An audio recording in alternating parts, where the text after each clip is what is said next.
এই বিষয়ে বিশ্ববাসীকে কি বার্তা দেবে? এখন এই মাত্রায় হিসাবে আমি সভাপতি হিসাবে দোয়া শেষ করলাম। আমি বক্তব্য অলরেডি করে দিয়েছিলাম, লক্ষাধিক ভক্ত মরিদান তারা শুনেছেন। আমি আপনাদেরকে এই বার্তা দিচ্ছি যে যারা আমার এই আওয়াজ শুনবেন, এখন এই প্রোগ্রাম দোয়া শেষ করলাম। আপনারা সকলেই শান্তি শৃঙ্খলা বজায় রেখে জাতি ধর্ম বর্ণ নির্বিশেষে সকল ধর্মের মানুষ যারা আমাদের এই সাথে সবে এসছেন, আমি দক্ষিণ এশিয়ান মুজিবের সভাপতি বলছি, সকলে সুস্থভাবে বাড়ি ফিরে যাবেন এবং আজকের এখান থেকে আগামী বছর যারা বেঁচে থাকবেন আরও অনেক প্রোগ্রাম হয়, আপনারা আসার চেষ্টা করবেন।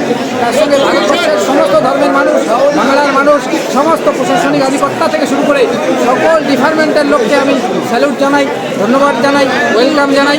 এই বলে আমার বক্তব্য এখানে দিতে চাচ্ছি। রুহু জান এবং ওইটুক বডির মধ্যে একটা মগজ দিতেও তিনি সক্ষম। জোরে বলেন সুবহান। তিনি কেমন মালিক, কেমন স্রষ্টা।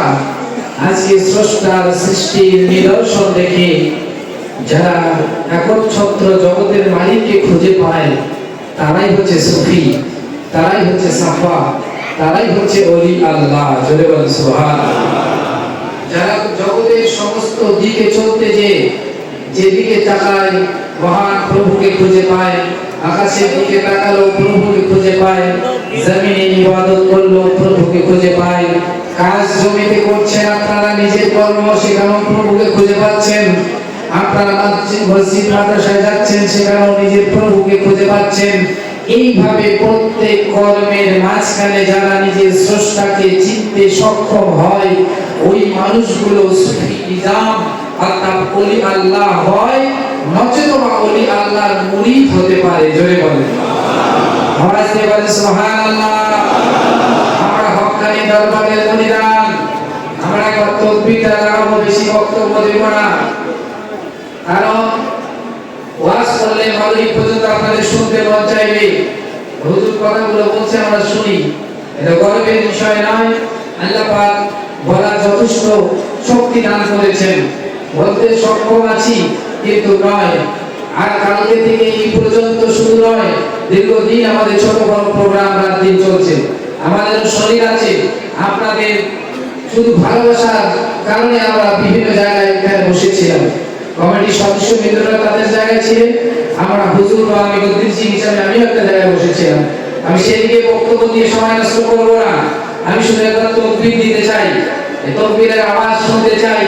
আমরা হাসপাতাল জগতের মালিক যিনি ছোট্ট পিঁপড়ার মধ্যে রুহু দিয়েছেন, আবার বলছি যে ছোট্ট পিঁপড়ার একটা মগজ দিয়েছেন বলে সে চলতে পারে, তিনি আছে, হাজির ও নাজির আছে, তাকে সাক্ষী রেখে আমরা একবার তাকবীর দেবো, তারপরে দুটি কথা বলি আমি ইনশাআল্লাহ দোয়া করে দেব। সবাই তাকবীর দিন, নারে তাকবীর, নারে তাকবীর, নারে রিসালাত, নারে রিসালাত।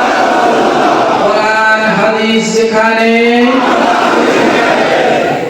কোরআন হাদিস যেখানে, মিলাদ ও কিয়াম যেখানে, হক্কানি সুফি পীর আউলিয়া যেখানে, পিতামাতার সম্মান যেখানে, আলেম ওলামার সম্মান যেখানে, আহলে সুন্নাত ওয়াল জামাত যেখানে, 40 বছর কি কবুল জিয়ারত যেখানে, আমরা এই অল্প স্লোগান দিয়েছি, আল্লাহ পাক কবুল করুক। বলেন আমিন, বলেন আমিন।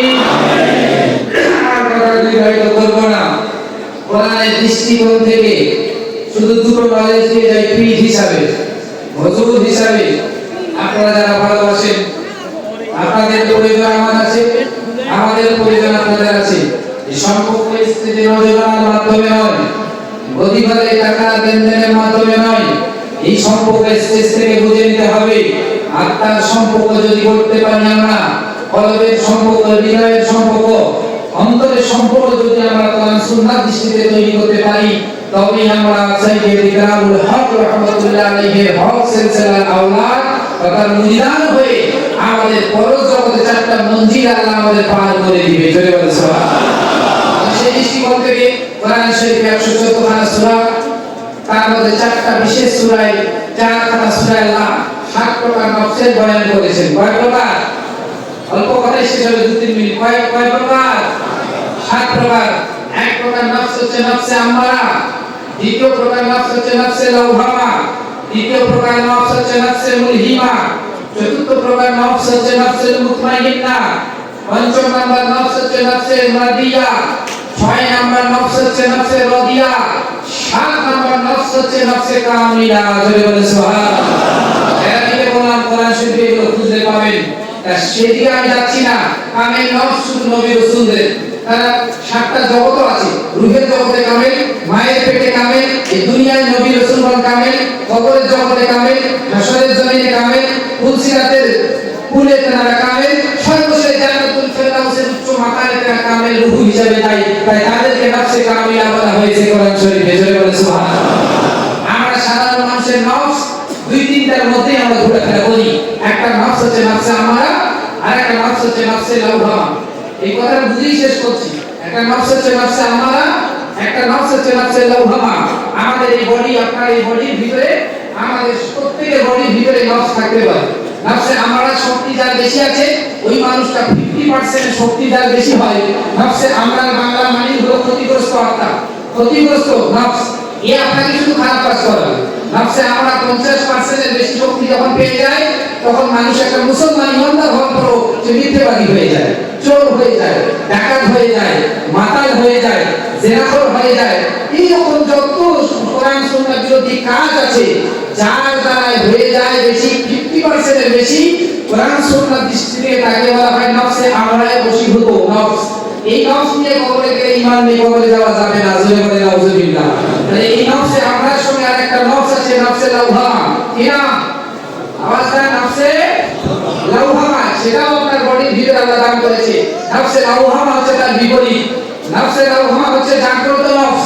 এই একটা বেনামাজিকে নামাজি বানায়। জোরে বলে সুবহানাল্লাহ। আজকে বক্তব্য শোনার পর যদি বলেন মজা করবো যে আমি তওবা করব, হুজুর আমরা আজকে খাঁটি দিলে তওবা করব, আপনি যা পড়াবেন আমরা সব আমল করব, যদি নিয়মটা এটা থাকে যে আমরা নামাজ পড়বো, কি ভালো দেখাচ্ছে যে নামাজ যাবে, কিন্তু আজকে ওয়াদা করে ফেলবেন যে নামাজ পড়বো। এই নামাজ পড়ার নিয়ম যদি সঠিক হয়, রোজা রাখার নিয়ম যদি সঠিক হয়, দান করবো নিয়ম যদি সঠিক হয়, হজ করবো নিয়ম যদি সঠিক হয়, আজকের পর থেকে আপনার কি হবে? নফসে আমরা জিরো হতে যাবে, 50% এর নিচে নেমে যাবে। নফসে লাওহামা যদি জিরো ছিল, এই শক্তি প্রাধান্য পেয়ে যাবে আল্লাহর তরফ থেকে।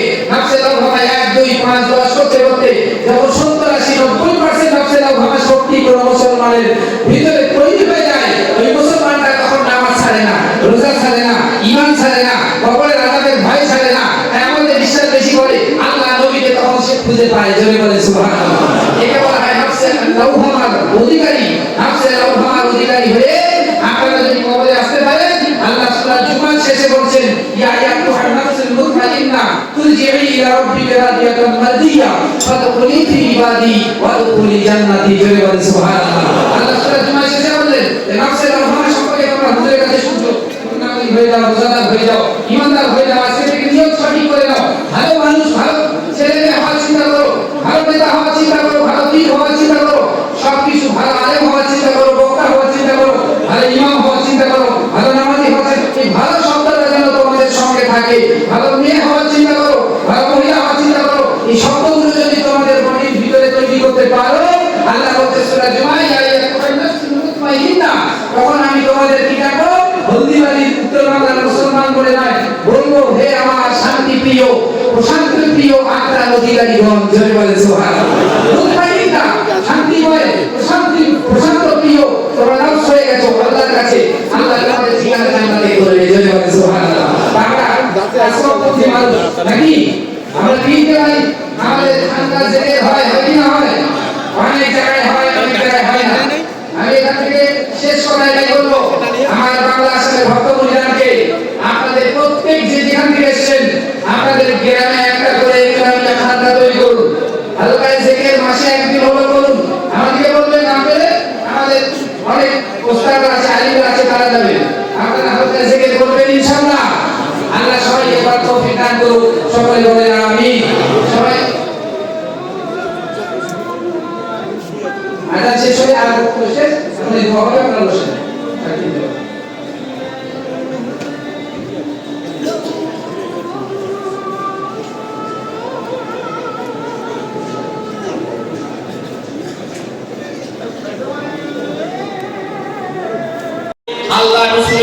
জাতির পথ আমরা খুঁজে বেড়াই।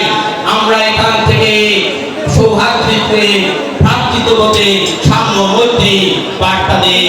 প্রতিবারে এখানে এসে আমরা হাজির হই এই স্বেচ্ছাকে আন্তর্জাতিক মহামিলন ক্ষেত্রে পরিণত করার জন্য। এখানে বৌদ্ধ, খ্রিস্ট, শিখ, মুসলিম লক্ষ লক্ষ ভক্ত মুরিদান উপস্থিত হন। এখানে এক মহামিলন ক্ষেত্রে পরিণত হয়। এখানকার হুজুর একরাম রহমতুল্লাহ দরবার গোটা বিশ্বের কাছে এই বার্তা দেয়, আমরা সম্প্রীতির দিকে সবসময় থাকি। আমরা শান্তিকামী মুসলিম, আমাদের মধ্যে ভেদাভেদ নেই, আমরা জাতিভেদ মানি না। আমাদের রাসূলুল্লাহ শিখিয়েছেন মানবতার প্রতীক ইসলাম, শান্তির প্রতীক ইসলাম, ইসলাম বিজ্ঞানসম্মত ধর্ম। সেই রাসূলুল্লাহর উম্মত হয়ে আমরা শান্তি থেকে সব সময় বেছে নিই। আমরা ধৈর্যশীল ইসলাম মুসলিম, আমরা সকলের কাছে ভ্রাতৃত্ববোধে পয়গাম দিই।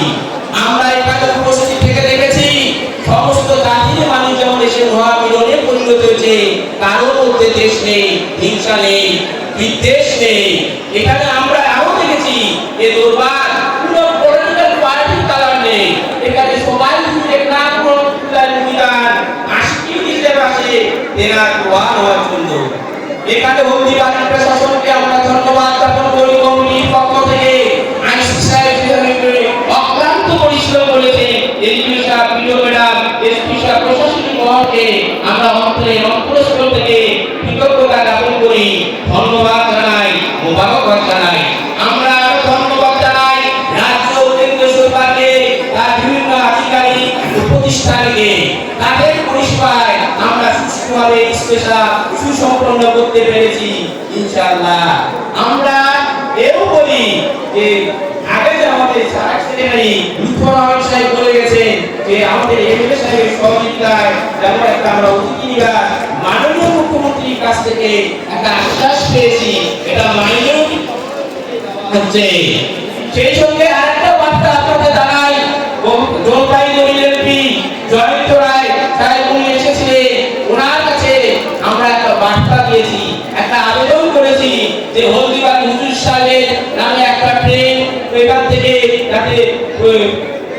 এখান থেকে যাতে পরিচালিত হয়, এখান থেকে যাতে সারে হলদিবাড়ি হুজুর একরাম রহমতুল্লাহ নামে যাতে একটা ট্রেন চলে, যাতে উত্তরবঙ্গের মানুষ গর্ববোধ করে, এটা জানতে পারে হুজুরিবাড়ি হুজুরকে নামে আমাদের যে এমপি এবং রাজ্য কেন্দ্র সরকার যে আমাদের ভাতৃবোধে পরিচয় দিচ্ছে, প্রত্যেক জনগণের কল্যাণের জন্য তারা যে এগিয়ে আসতেছে, হাত বাড়িয়ে দিচ্ছে, সেই আশ্বাসটা আমরা দিয়েছে।